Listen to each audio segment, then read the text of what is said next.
అక్కడ భార్య భర్తలు వాదించుకొని వెళ్ళిపోయినంతలో భద్రుడు ఇక అయోధ్యకు ప్రయాణమైనంతలో ఇక్కడ సీతారామచంద్ర సీతా లక్ష్మణ రాముల వారు ఏమనుకుంటున్నారు?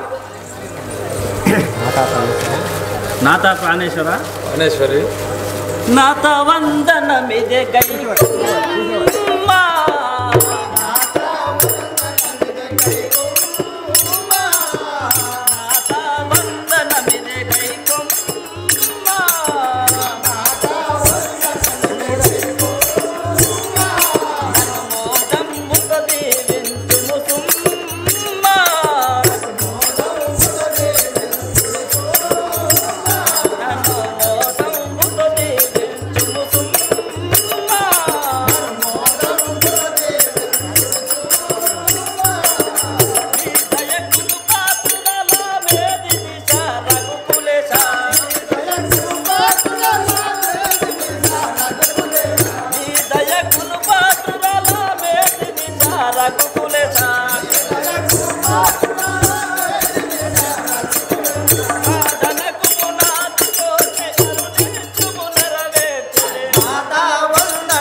ప్రాణేశ్వరి ఏమి కోరిక కోరుకోను మరి అదే సమయం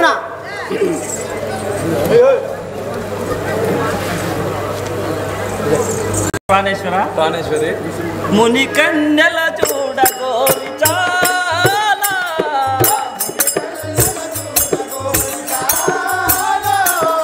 ముని కన్నెల చూడగోరి చాలా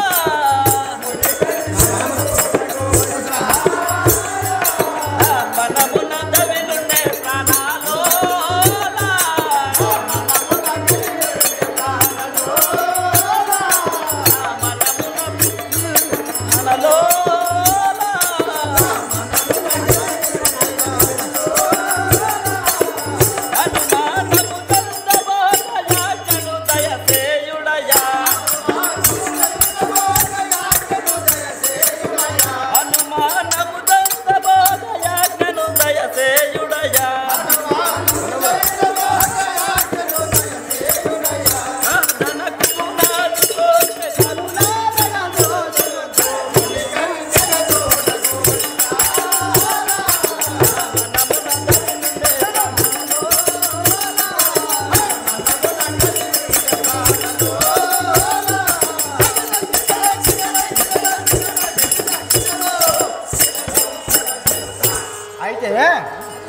ఆహా ప్రాణేశ్వర ఏమంటున్నా అంటే నరసింహ చక్రవర్తి ఏమంటున్నా అంటే నేను ఒక కోరిక కలిగింది నాకు. ఏం కోరిక?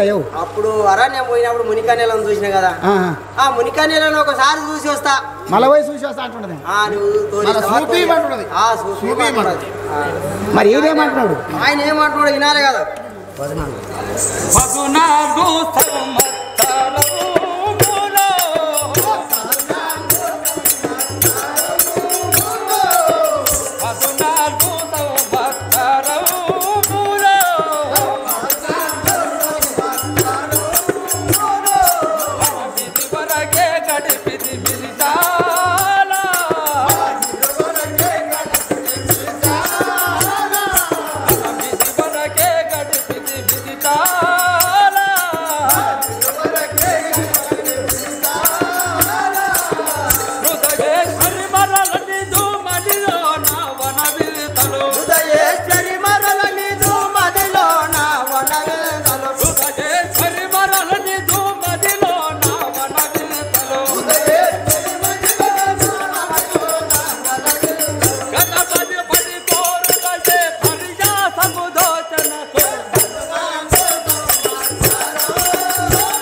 ప్రాణేశ్వరి మనం ఇదివరకే గడిపితివి 14 సంవత్సరములు. ఇంకా ఇంకా కోరిక ఎందుకు కలిగింది? అయితే ఆయన ఏమంటాడు అంటే ఇంతవరకే 14 ఏళ్ళు చేసిన మరానేమో మళ్ళీ నీకు ఈ కోరిక ఎందుకు పుట్టింది? ఎందుకు ఆహా ప్రాణేశ్వర ప్రాణేశ్వరి మునికంతల చూసి మ్రోకెదా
ఆహా ప్రాణేశ్వర ఆ మునికన్యలను చూసి వచ్చేదను వారి దీవెనలను గాంచును.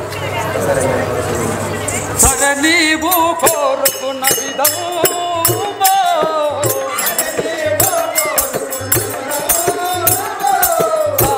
నీవు కోరుకున్న విధము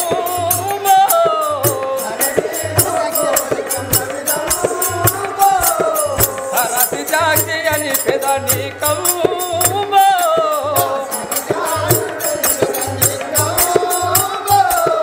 సరసి జాతి అని పెదని